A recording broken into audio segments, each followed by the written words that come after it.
Shays' Rebellion in Massachusetts in 1786-87 highlighted the weaknesses of the Articles of Confederation and led to demands for a stronger federal government. This led to the 1787 Constitutional Convention, to which 12 states, all but Rhode Island, sent delegates. The delegates originally met simply to revise the Articles of Confederation, but they were soon determined to establish a new governmental structure. The Constitutional Convention witnessed a series of intense debates, particularly over how to provide for state representation in the federal government. James Madison's plan, which is sometimes called the Virginia Plan or the Large State Plan because it favored large states, called for a bicameral or two-house legislature in which representation in both houses was based on population. The New Jersey Plan, however, favored small states by keeping the unicameral legislature from the Articles of Confederation and giving states equal representation. Ultimately, the convention adopted the Connecticut Compromise, commonly known as the Great Compromise, which included a bicameral legislature. Under this compromise, the upper house, called the Senate, would consist of an assembly of representatives with equal state representation, while in the lower house, called the House of Representatives, representation would be determined by each state's population, thus balancing the wishes of large and small states. The battle of slavery and whether slaves would be counted in a state's population for representation threatened the success of the Constitutional Convention. Many northern states' delegates opposed slavery and did not want enslaved persons counted for representation purposes. But they did favor counting enslaved workers for taxation, since slaveholders regarded slaves as property. Meanwhile, Southern delegates refused to ratify the Constitution without protecting slavery, and they advocated counting enslaved persons for representation purposes.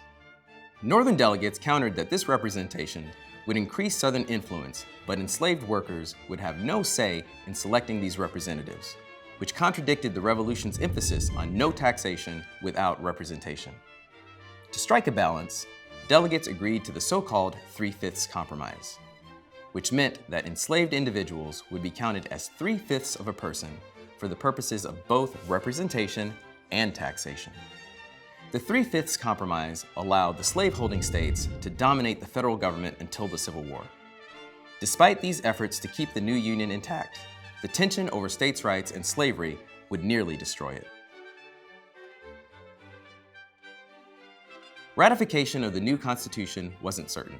Alexander Hamilton, John Jay, and James Madison, all advocates of the new Constitution, published a series of essays called the Federalist Papers supporting the Constitution. These Federalists believed that a robust central government would allow increased participation of citizens in their government through voting. Anti-Federalists opposed ratification because they feared the federal government was being given too much power. 3/4 of the states needed to ratify the Constitution for it to become law. Delaware ratified first on December 7, 1787. They were followed by Pennsylvania and New Jersey over the next 2 weeks. By June 1788, another 6 states, Georgia, Connecticut, Massachusetts, Maryland, South Carolina, and New Hampshire, ratified the Constitution, giving it the necessary 3/4 for ratification. Rhode Island would become the 13th and final state to ratify on May 29, 1790. Several states voted to ratify the new Constitution only under the promise that a Bill of Rights be added. In 1789, Congress approved 12 amendments to ensure personal liberties and sent them to the states for ratification. By 1792, 10 were approved, and they are collectively known as the Bill of Rights. They protected such basic liberties as freedom of speech, freedom of religion, and freedom of assembly.